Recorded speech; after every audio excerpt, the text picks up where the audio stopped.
নমস্কার, আপনি দেখছেন ট্রাভেলিং ডায়েরি। আজকে আলোচনা করব ভারতবর্ষকে নিয়ে। হ্যাঁ, আমাদের দেশ ভারতবর্ষের এই মধ্যপ্রাচ্যে যুদ্ধ পরিস্থিতিতে তার অবস্থানটা কি আজকে সেটাই জেনে নেব।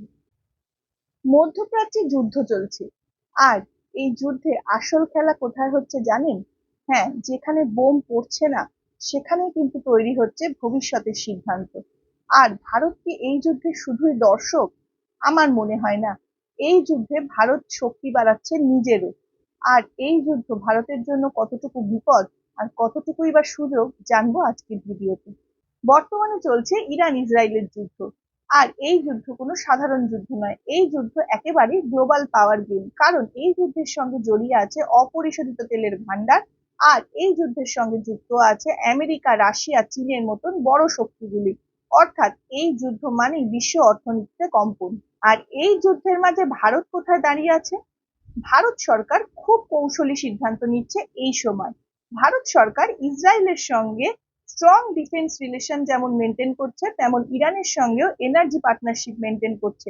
অর্থাৎ পুরোপুরি একদিকেও নয়, পুরোপুরি অন্যদিকেও নয়, সবার আগে ভারতবর্ষ।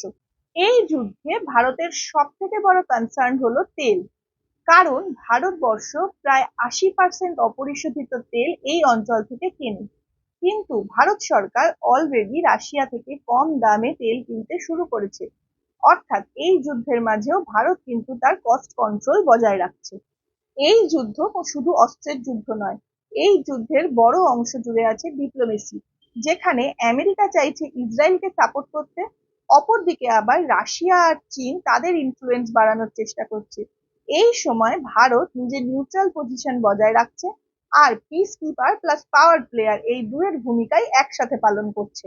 সংকট মানেই শুধু বিপদ তেমন নয়, ভারতের জন্য এটা কিছুটা সুযোগও বটে। তার কারণ গ্লোবাল সাপ্লাই চেইন যদি অন্য জায়গায় পরিবর্তিত হয় তাহলে ভারত লাভবান হতে পারে। এছাড়াও ভারতের জন্য ফরেন ইনভেস্টমেন্ট আসতে পারে, এবং ম্যানুফ্যাকচারিং হাব হিসেবে ভারতবর্ষ সামনের সারিতে উঠে আসতে পারে। অর্থাৎ এটি শুধু বিপদ নয়, এর মধ্যেও ভারতবর্ষ নিজের শক্তি বাড়ানোর সুযোগ খুঁজছে। মধ্যপ্রাচ্যের যুদ্ধ শুধু যুদ্ধ নয়, এটি একটি গ্লোবাল রিসেট। আর এই রিসেটের সামনে দাঁড়িয়ে ভারতবর্ষ চেষ্টা করছে নিজের শক্তি বৃদ্ধি করার। তার কারণ আজকের দিনে শুধু শক্তিশালী হলেই চলে না, তার সঙ্গে স্মার্টও হতে হয়। আর স্মার্ট হওয়ার যুদ্ধে ভারতবর্ষ অনেকটাই এগিয়ে। ভিডিওটি ভালো লাগলে লাইক, শেয়ার, সাবস্ক্রাইব অবশ্যই করবেন। ধন্যবাদ।